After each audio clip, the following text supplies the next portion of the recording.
everybody, and welcome back to the Cypress Hollow Zoo. Our zoo is looking incredible after the addition of our playground and our red panda habitat. If you didn't see that video, go check it out. And today we are going to be building a platypus habitat right next to our little blue penguin habitat. And I'm going to show you guys a trick to make smaller habitats in Planet Zoo so that you don't have massive habitats for small animals. And if that's something you like, please like and subscribe and enjoy the video.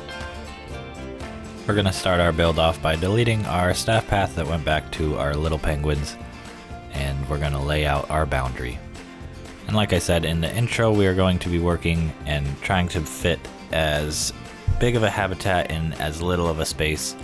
I think Planet Zoo kind of overestimates how much room a animal needs sometimes, so I'm going to show you a trick on how we can make a 192 square meter area turn into a 295 square meter of traversable space for our animals. And that is by adding this flat roof on top of our exhibit. So basically our platypuses will be able to come up onto the roof, and this will basically be the majority of their traversable area. So now I'm going to add in a little raised platform along the back of their habitat and dig out their swimming space.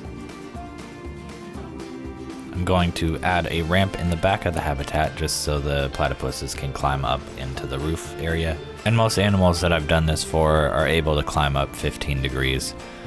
So that's usually a safe bet if you want to try this. And now we're going to make the land area even smaller, because I want to kind of have the guests enter this building and not look through the glass where this barrier is right now. I do need that null barrier on the outside just so that the platypuses aren't being flagged as escaped all the time. So our guests will enter and they'll be able to see the glass right here that we have marked as not a perimeter barrier.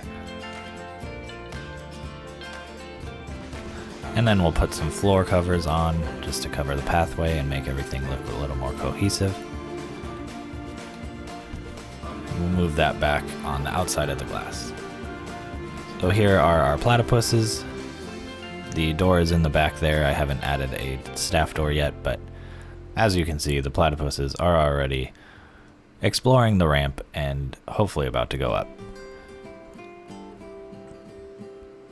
But here you can see the traversable area. They can go up the ramp and everything looks good. So now we're going to check our water area and make sure that is also meeting their requirements. And we are going to add a deep water section for them to swim around in. And then we're just going to make the terrain look a little more interesting. Give it some height variation.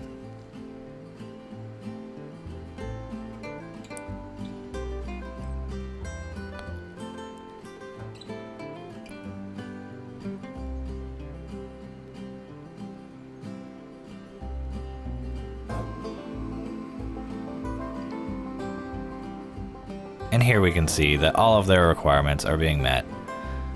So we're going to get on to the terrain painting. And because there's so little actual ground in this habitat, it's very easy to meet your percentages. So just little kind of dabs around the habitat will get you to where you need really quickly. And then to cover up the Arctic walls that I chose for the outside of the building to match the rest of our zoo, we're going to add these mud walls with this little decorative pattern. As our zoo is expanding, I imagine we're making more of a profit, so we're gonna hopefully start straying away from our Arctic walls that I usually tend to use and probably overuse. So I'm trying to be more colorful when I build habitats, and this is the first video of being more colorful. So let me know if you like more color, or if you like the drab Arctic walls that I use in almost all of my builds. So I just brightened up the color a little bit to a beige-ish color, and that's really just to make this interior look a little brighter. Now we're going to finish up the roof. We're just going to add a simple 1 meter slope And then cover up the end caps with these Arctic pieces, and then add a little vent on the side.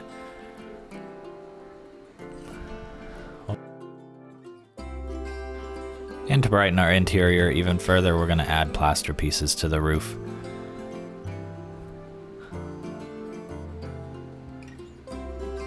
Just to make it look a little bit more like a high quality habitat for these guys. And here you can see some color I was playing with, kind of like I believe it was blue in game, but it turned out very green.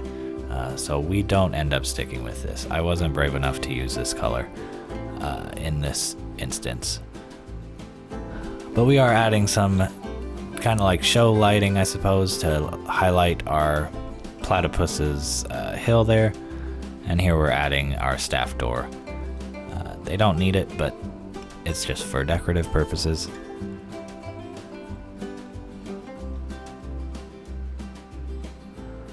Now we're changing our ceiling back to a dark color just because I looked at it and I thought the bright color was kind of distracting, so just to kind of emphasize our sandy beach here and the water area, we're gonna make a darker ceiling.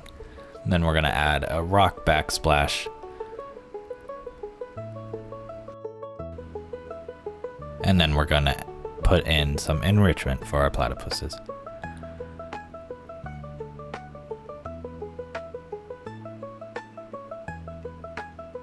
And here we have our happy little platypuses swimming around in their new habitat.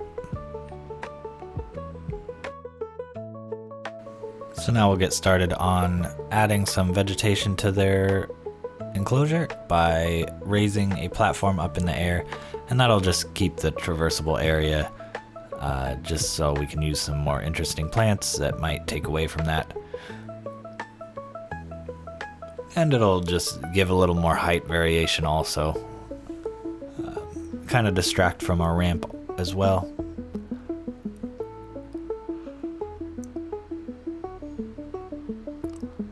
I'm adding in these trees just for a little bit more kind of visual interest on the outside of the habitat.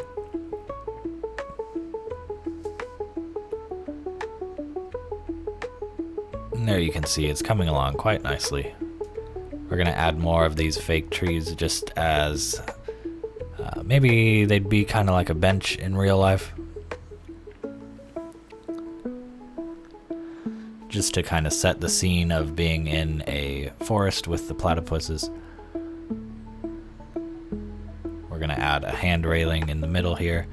And then of course we are in tropical North America, so we're gonna need some fans just to keep people cool and everything. We're gonna decorate the outside of the building with rocks. And then of course we're gonna add some scaevola bushes on top just to make it look a little more wild and overgrown.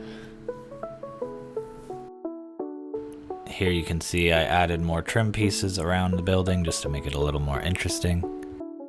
And we're gonna add a couple more across the bottom and the top. We're gonna add some of this bamboo around the sides just to hide some of the unwanted scenery around. And then we're gonna add just some more foliage to make it look a little bit more naturalistic. Onto the interior, I decided to redo it kind of towards the end of the build. So we're gonna start with a blank slate, and we're gonna add a lot more rock features to kind of extend their living space. And then we're gonna add a lot more plants to kind of the background area, just to have more pops of color and make it look like a tropical riverbank. And then to match the other side of the habitat where we have the plant shelf, I made a smaller one on this side. And we're just gonna plant some smaller plants on this shelf just to kind of fill in this empty wall that we have over here.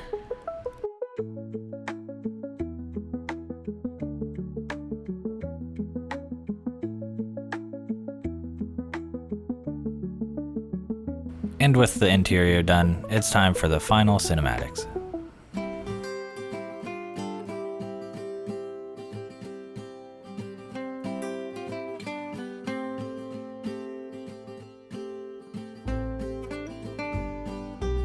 Alright, I hope everybody enjoyed this video. There's was a fun little build. I hope you learned how to make a smaller habitat.